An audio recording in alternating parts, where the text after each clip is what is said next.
So I remember this morning we went to Kinder, just really across the street from our home, and we came out of it, and my youngest, my 4-year-old, my baby, lost her innocence that day because she asked me a question that really changed the trajectory of our family. She said, "Mom, did they not want me because I'm black?"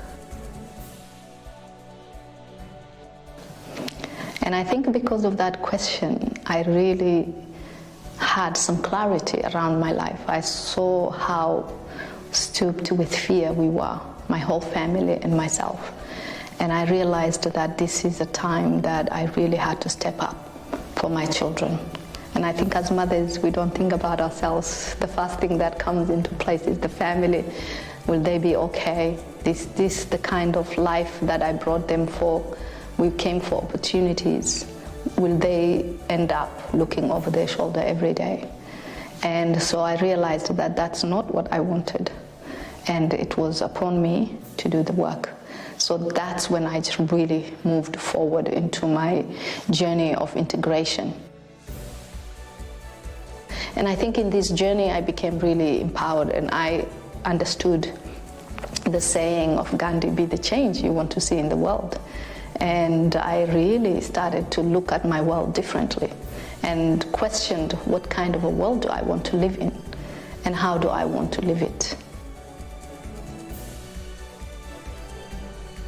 I felt that if I am going to pass on my story to my daughters and to my grandchildren, then it better be the story that I design myself. And so I started the journey of curating my story and forming it in the ways that I want. And I realized that, I can do that with women. And so that's how I started a community garden in my backyard. I love gardening.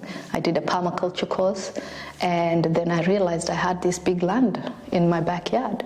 And I thought, well, I'm going to invite women from all walks of life to come and connect. So connection is a big thing for me. My culture is really big in hosting. My mother and grandmother were both nomads, and they would always tell us, the best part of bringing people into your heart is hosting them properly. So you host them not only with food, but with amazing stories. So that's what I do in my backyard now. I invite people. We have, food. I created, before I started the garden, I also had a food business. And so I was using the wealth of my nation, the wealth of my, my skills that I was taught by my mother, my grandmother, my stepmom. And so I used those skills to really engage and express and share and explore my story with others. And it's been the best thing I've ever done for myself and for my children.